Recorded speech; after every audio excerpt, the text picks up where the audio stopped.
komputer dan program algoritma. Sebelumnya, kita masuk ke slide berikutnya.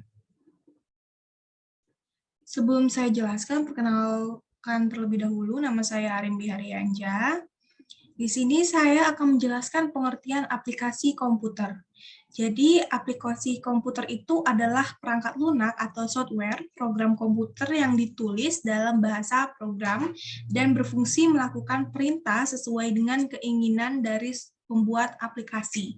Jadi, pembuatan aplikasi komputer disebut dengan programmer. Aplikasi yang digunakan pada komputer desktop atau laptop biasanya disebut aplikasi desktop, sedangkan aplikasi yang digunakan pada perangkat mobile disebut aplikasi mobile. Biasanya komputer digunakan untuk mengolah data dan melakukan editing foto, video, dan suara. Contoh perangkat lunak adalah pengolahan kata, lembar kerja, dan pemutar media. Nah, jadi ada 10 aplikasi yang ada di laptop atau komputer atau PC serta fungsinya. Saya akan menyebutkan satu persatu. Yang pertama ada Microsoft Word, yaitu fungsinya untuk mengetik. Selanjutnya ada Microsoft PowerPoint, yaitu untuk membuat slide presentasi. Seperti yang ada di layar, ini adalah contoh dari Microsoft PowerPoint. Dan yang ketiga ada Microsoft Excel, itu untuk membuat data dalam tabel. Dan yang keempat ada Adobe Write, itu untuk membuat file PDF. Dan yang kelima ada Adobe Photoshop, yaitu untuk mengedit foto. Dan yang selanjutnya ada Core Drive untuk menggambar vektor, dan selanjutnya ada Media Player Classic untuk membuat video, serta ada WinNet untuk membuka file lagu, dan ada Mozilla untuk membuka internet, dan Chrome untuk membuka internet kembali. Jadi untuk membuka internet itu bisa melalui Mozilla serta Chrome, tergantung PC masing-masing. Dan di sini, di slide selanjutnya, ada peranan sistem operasi di dalam komputer. Jadi sistem komputer merupakan sebuah sistem yang terdiri dari berbagai jenis komponen yang bekerja secara bersama-sama. Komponen tersebut mencakup perangkat keras seperti hardware dan perangkat lunak seperti software, di mana sistem operasi tersebut di dalamnya. Lalu, tahukah kamu apa peranan sistem operasi pada komputer? Nah, jadi sistem komputer memiliki sebuah peranan lunak yang berperan sebagai sistem operasi. Sistem operasi atau sering disebut dengan OS atau Operation System merupakan perangkat lunak utama yang terdapat di dalam sebuah komputer. Nah, untuk peranan sistem komputer itu ada di slide berikutnya. Nah, seperti ini. Peranan sistem operasi itu ada 6 di sini saya buat. Yang pertama mengolah perangkat keras atau hardware, yang kedua menjalankan aplikasi atau software, dan yang ketiga menyediakan antarmuka dengan pengguna, dan yang keempat ada menampilkan data, serta yang kelima menyimpan data dan memanipulasi file, dan yang keenam ada OS, yaitu merupakan perangkat dari perangkat keras dan perangkat lunak agar dapat berinteraksi bersama atau bekerja bersama-sama. Di slide berikutnya, ada ini sebagai ilustrasi. Nah, teman-teman bisa lihat gambar di sini. Di sini ada gambar di sebelah sini. Nah, ini adalah sebagai ilustrasi, perhatikan gambarnya, ada di situ tertulis pengguna. Jadi, di dalam aplikasi seperti Word, Excel, atau PowerPoint, ada sistem operasinya, disebut juga dengan device drive atau hard disk, serta ada juga kernel atau device drive atau BIOS dalam komputer, lalu ada sistem BIOS, dan dalam sistem BIOS itu ada keyboard. Teman-teman bisa lihat di sebelah sini ada ilustrasi gambarnya. Selanjutnya kita masuk ke bagian bawahnya, teman-teman. Di bagian bawahnya itu ada penjelasan. Nah, di sini pada gambar di atas, sistem operasi dapat terhubung dengan perangkat lunak menggunakan BIOS atau driver.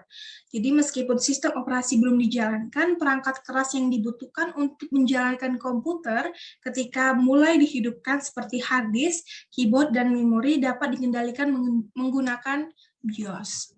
Untuk slide berikutnya, di sini slide berikutnya kita membahas tentang algoritma. Jadi setelah kita membahas tentang aplikasi komputer, kita masuk ke algoritma. Nah, mengenal algoritma, apa itu algoritma, bagaimana sistem algoritma dalam sebuah komputer.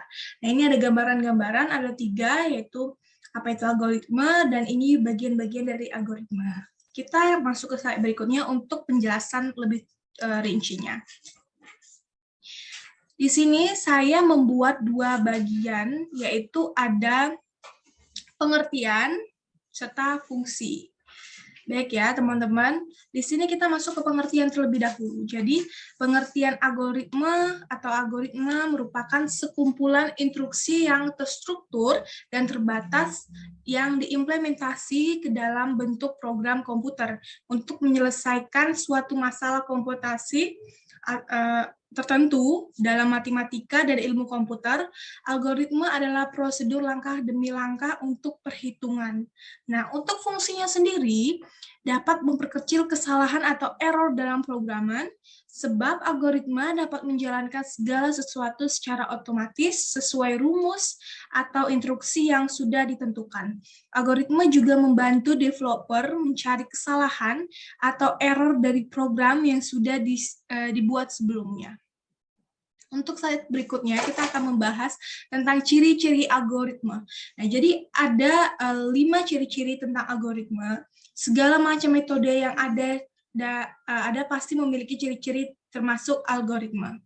Yang pertama ada input, dan kedua ada output, ketiga adanya sebuah proses, dan yang keempat adalah ilustrasi yang jelas, dan yang kelima memiliki tujuan akhir.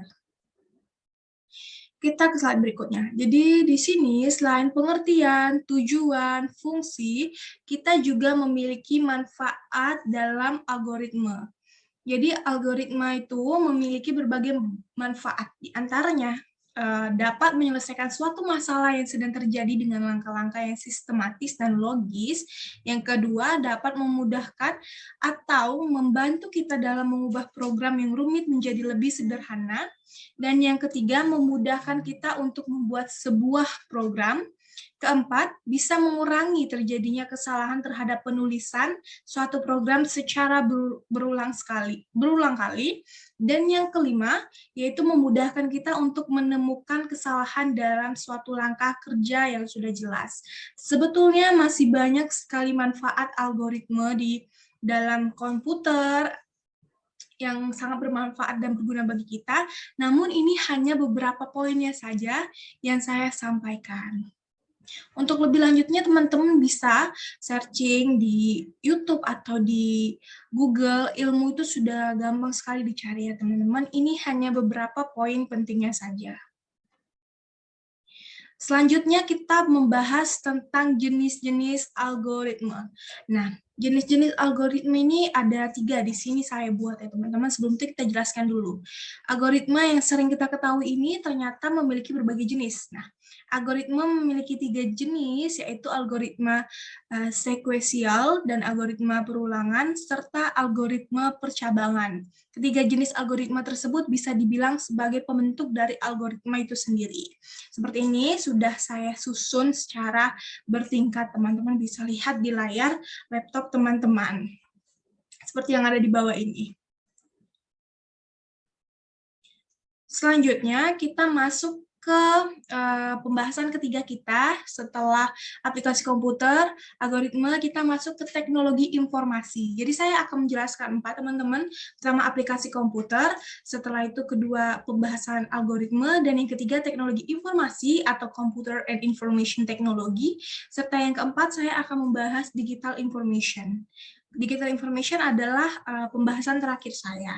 Sebelum itu, kita bahas dulu teknologi informasi atau Computer and Information Technology ini. Jadi teknologi informasi atau dalam bahasa Inggris dikenal dengan istilah information technology adalah istilah umum untuk teknologi apapun yang membantu manusia dalam membuat, mengubah, menyimpan, dan mengomunikasikan dan atau menyebar informasi. Nah, jadi fungsi teknologi informasi dalam kehidupan kita itu banyak sekali, teman-teman. Berikut ini adalah penjabaran dari keenam fungsi teknologi informasi. Jadi ini ada 7. Yang pertama,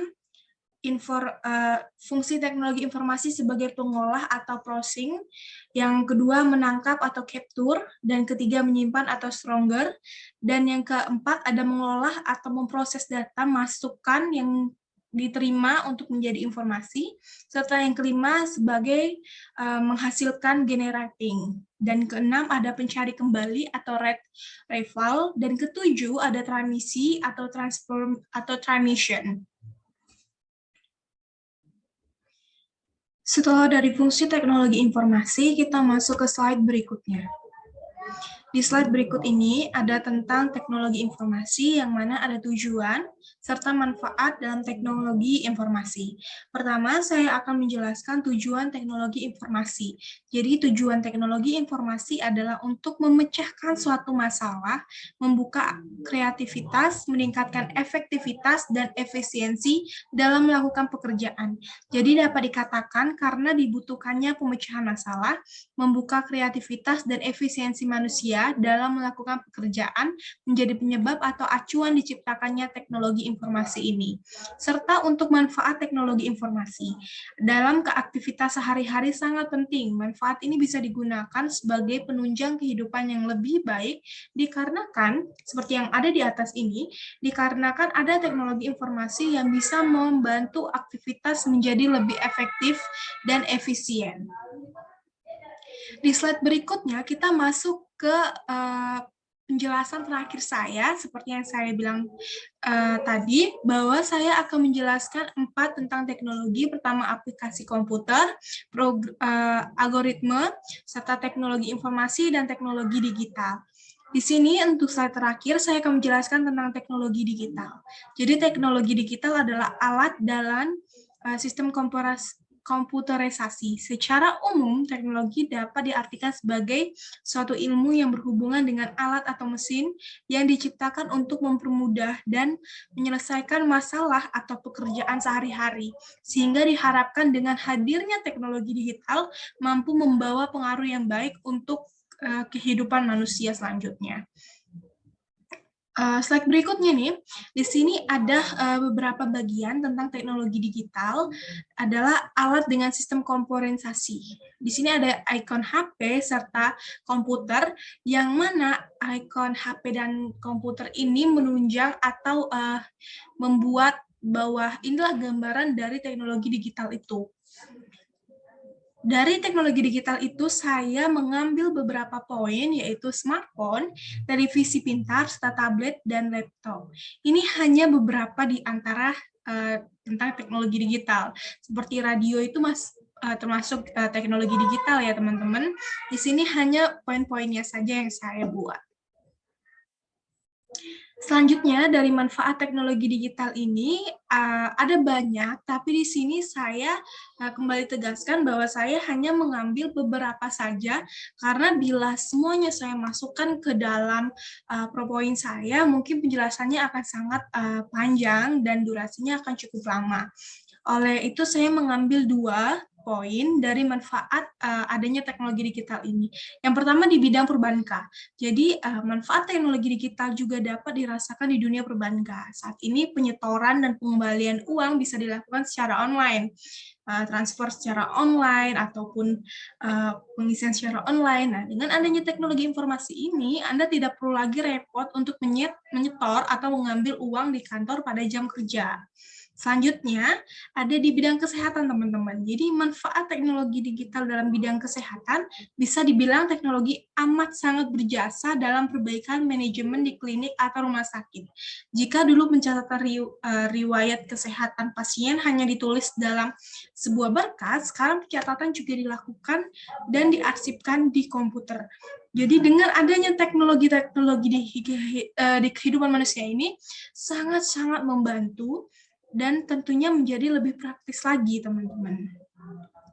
Oleh karena itu, banyaknya programmer atau banyaknya peneliti tentang bidang IT yang ingin terus mengembangkan bidang digital, sistem informasi, algoritma, dan aplikasi komputer, karena sangat bergunanya aplikasi-aplikasi ini, bergunanya tentang IT ini di kehidupan masyarakat, di kehidupan orang-orang di sekitar kita, terutama diri kita sendiri gitu.